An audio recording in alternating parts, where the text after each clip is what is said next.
അസ്സലാമു അലൈക്കും വറഹ്മത്തുള്ളാഹി വബറകാതുഹു. ഇന്നത്തെ വീഡിയോയിൽ ഞാൻ ലൈലത്തുൽ ഖദറിനെ പറ്റിയിട്ടാണ് പറയുന്നത്. പിന്നെ കുറച്ച് കമൻറ്റുകളുടെ റിപ്ലൈയും പറയുന്നുണ്ട്. ഫസ്റ്റ് ലൈലത്തുൽ ഖദറിനെ പറ്റിയിട്ട് പറയാം.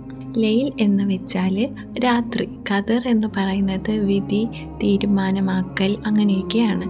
അപ്പോൾ നമ്മുടെ വിധിയൊക്കെ തീരുമാനമാക്കുന്ന രാത്രി എന്നാണ് ലൈലത്തുൽ ഖദറിൻ്റെ അർത്ഥം.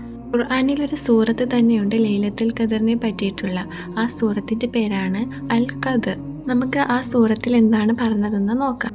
ഇന്നാ അൻസൽനാഹു ഫീ ലൈലത്തിൽ ഖദർ, തീർച്ചയായും നാം ഇതിനെ, അതായത് ഖുർആനിനെ, നിർണയത്തിൻ്റെ രാത്രിയിൽ അവതരിപ്പിച്ചിരിക്കുന്നു.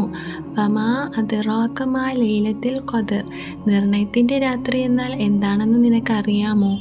ലൈലത്തുൽ ഖദരി ഖൈറും മിൻ അൽഫി ഷഹർ, നിർണയത്തിൻ്റെ രാത്രി 1000 മാസത്തേക്കാൾ ഉത്തമമാകുന്നു.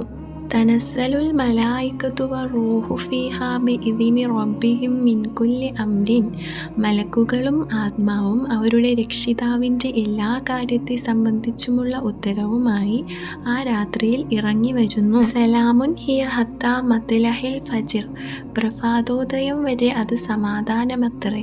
ഈ സൂറത്തിൽ ലൈലത്തുൽ ഖദർ എന്ന മഹത്തായ രാത്രിയെക്കുറിച്ചാണ് പറയുന്നത്. ഈ രാത്രിയിലാണ് ഖുർആൻ അവതരിച്ചതെന്നും ഇത് 1000 മാസത്തേക്കാൾ ശ്രേഷ്ഠമാണെന്നും മലക്കുകളും ജിബ്രീൽ അലൈഹിസ്സലാമും ഇറങ്ങി വരുമെന്നും ഈ രാത്രിയിലെ പുലർച്ചെ വരെ സമാധാനവും കരുണയും നിറഞ്ഞതാണെന്നും ഈ സൂറത്തിലൂടെ പറയുന്നുണ്ട്. സ്വഹീഹ് അൽ ബുഖാരിയിലെ 1901 ഹദീസിൽ നബി സല്ലല്ലാഹു അലൈഹി വസല്ലം പറയുന്നുണ്ട്, ആരെങ്കിലും ലൈലത്തുൽ ഖദറിൻ്റെ രാത്രിയിൽ സത്യവിശ്വാസത്തോടു കൂടി അള്ളാഹുവിൽ നിന്നുള്ള പ്രതിഫലം പ്രതീക്ഷിച്ച് നിസ്കരിക്കുകയാണെങ്കിൽ അവൻ്റെ മുൻപുള്ള പാപങ്ങൾ എല്ലാം ക്ഷമിക്കപ്പെടുമെന്ന്. സൂറത്തുൽ ദുഹാനിലെ 3-ാമത്തെ ആയത്തിലും 4-ാമത്തെ ആയത്തിലും അള്ളാഹു പറയുന്നുണ്ട്, തീർച്ചയായും നാം അതിനെ ഒരു അനുഗ്രഹീത രാത്രിയിൽ അവതരിപ്പിച്ചിരിക്കുന്നു. തീർച്ചയായും നാം മുന്നറിയിപ്പ് നൽകുന്നവനാകുന്നു. ആ രാത്രിയിൽ യുക്തിപൂർണമായ ഓരോ കാര്യവും വേർതിരിച്ച് വിവരിക്കപ്പെടുന്നു.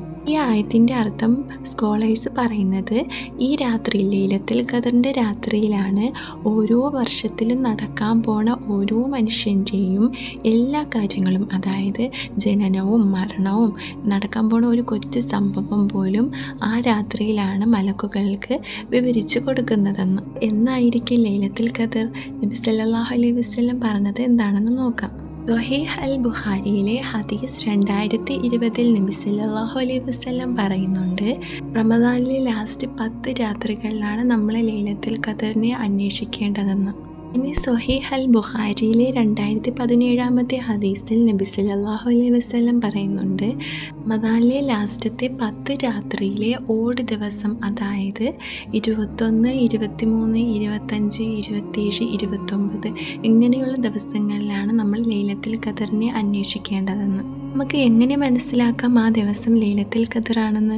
നബി സല്ലല്ലാഹു അലൈഹി വസല്ലം പറഞ്ഞത് എന്താണെന്ന് നോക്കാം. സ്വഹീഹ് മുസ്ലിമിലെ ഹദീസ് 762 ഉബൈർ റളിയല്ലാഹു അൻഹു പറയുന്നു, നബി സല്ലല്ലാഹു അലൈഹി വസല്ലം പറഞ്ഞിട്ടുണ്ട്, ലൈലത്തുൽ ഖദർ കഴിഞ്ഞുള്ള രാവിലെയിൽ സൂര്യൻ ഉദിക്കുമ്പോൾ അധികം രശ്മികളൊന്നും ഉണ്ടായിരിക്കത്തില്ല എന്ന്. ഈ ഹദീസിൽ തന്നെ ഉബൈർ റളിയല്ലാഹു അൻഹു പറയുന്നുണ്ട്, ആ വർഷത്തിലെ ലൈലത്തുൽ ഖദർ 27-ാം രാവിനായിരുന്നു എന്ന്. എന്ന് വെച്ചിട്ട് നമ്മൾ ലൈലത്തുൽ ഖദർ 27-ാം രാവിനെ വരൂ എന്ന് പ്രതീക്ഷിച്ചിരിക്കരുത്. നബി സല്ലല്ലാഹു അലൈഹി വസല്ലം നമ്മളോട് പറഞ്ഞത് റമദാനിലെ ലാസ്റ്റത്തെ 10 രാത്രിയിൽ, അല്ലെങ്കിൽ ലാസ്റ്റ് 10 രാത്രിയിലെ ഓഡ് നമ്പേഴ്സ് ആയിട്ടുള്ള ദിവസങ്ങളിലാണ് ലൈലത്തുൽ ഖദറിനെ നമ്മൾ പ്രതീക്ഷിക്കേണ്ടതെന്ന്. ഇനി നമുക്ക് ഓരോ കമൻറ്റുകളുടെയും റിപ്ലൈ പറയാം. ഫസ്റ്റ് നമുക്ക് ഈ കമൻറ്റ് നോക്കാം. ഐബ്രോ ത്രെഡ് ചെയ്യാൻ പറ്റുമോ? അതുപോലെ ഫേഷ്യൽ ഹെയർ റിമൂവ് ആക്കാനും. സ്വഹീഹ് അൽ ബുഖാരിയിലെ ഹദീസ് 5931 നബി സല്ലല്ലാഹു അലൈഹി വസല്ലം പറയുന്നു, ശപിക്കപ്പെട്ട കുറച്ച് ആളുകളെ പറ്റിയിട്ട്. അതിൽ ഒന്നാമതായിട്ട് പറയുന്നത് വാഷിമാത്താണ്, അതായത് ടാറ്റു ചെയ്യുന്നവരെ.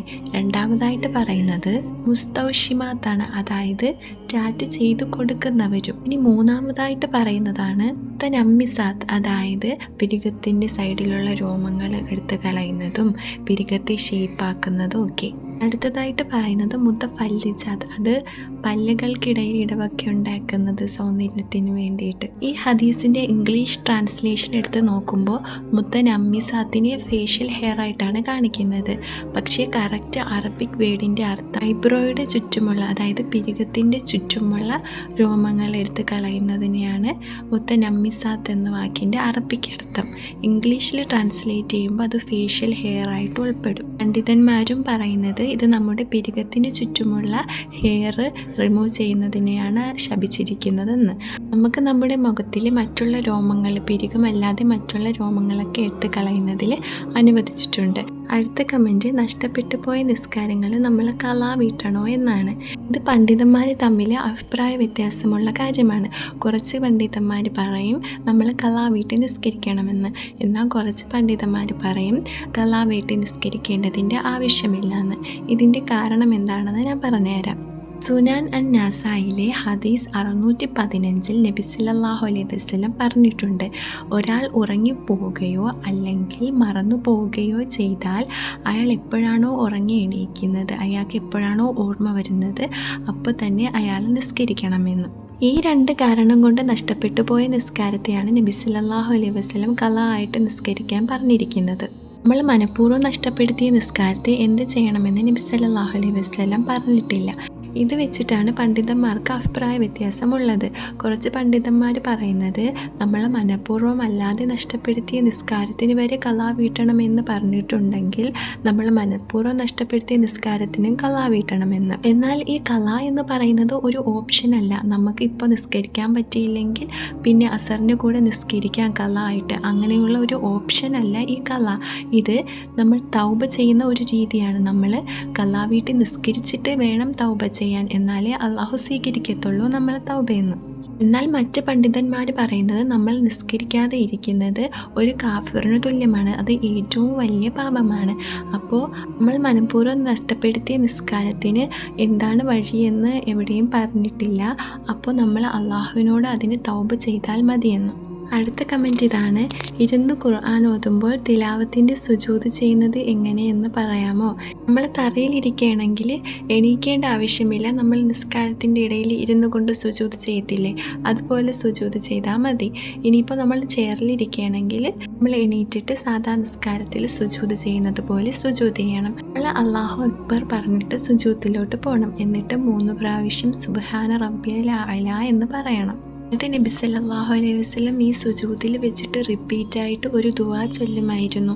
ജാമിഅ തിർമിദിയിലെ 1414 ഹദീസിൽ പറയുന്നുണ്ട്, സജദ വജ്ഹി ലില്ലദി ഖലഖഹു വശക്ക സമഅഹു വബസറഹു ബിഹൗലിഹി വഖുവതിഹി. ഇങ്ങനെയാണ് ഈ ദുആ. അടുത്ത കമൻറ്റ്, റവാത്തീബ് സുന്നത്ത് നിസ്കാരത്തെ പറ്റി പറയോ എന്നാണ്. റവാത്തീബ് സുന്നത്ത് നിസ്കാരം എന്ന് പറയുന്നത് നബി സല്ലല്ലാഹു അലൈഹി വസല്ലം പതിവായി നിസ്കരിച്ചു കൊണ്ടിരുന്ന സുന്നത്ത് നിസ്കാരത്തെയാണ്. ഇത് പ്രധാനമായിട്ടും 12 റക്കാത്തായിട്ടാണ് ഉള്ളത്. ഒന്ന് സുബഹിക്ക് മുമ്പ് 2 റക്കാത്ത്, പിന്നെ ളുഹറിന് മുമ്പ് 4 റക്കാത്തും, ളുഹറിന് ശേഷം 2 റക്കാത്തും, പിന്നെ മഗ്‌രിബിന് ശേഷം 2 റക്കാത്തും, ഇശാക്ക് ശേഷം 2 റക്കാത്തും. ഇങ്ങനെയാണ് 12 റക്കാത്ത് മൊത്തത്തിൽ.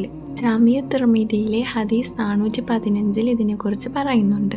ആരെങ്കിലും ഈ 12 റക്കാത്ത് സുന്നത്ത് നിസ്കാരം നിസ്കരിച്ചാൽ അയാൾക്ക് ഒരു വീട് സ്വർഗത്തിൽ പണിയുമെന്ന് നബി സല്ലല്ലാഹു അലൈഹി വസല്ലം പറഞ്ഞിട്ടുണ്ട്. ഞാൻ പറഞ്ഞ ഖുർആനിക് ആയത്തിൻ്റെയും ഹദീസിൻ്റെയും ഒക്കെ നമ്പർ നിങ്ങളും കൂടെ എടുത്ത് നോക്കിയിട്ട് മനസ്സിലാക്കണം. ഇന്നത്തെ വീഡിയോ ഇത്രയേ ഉള്ളൂ. Thank you for watching.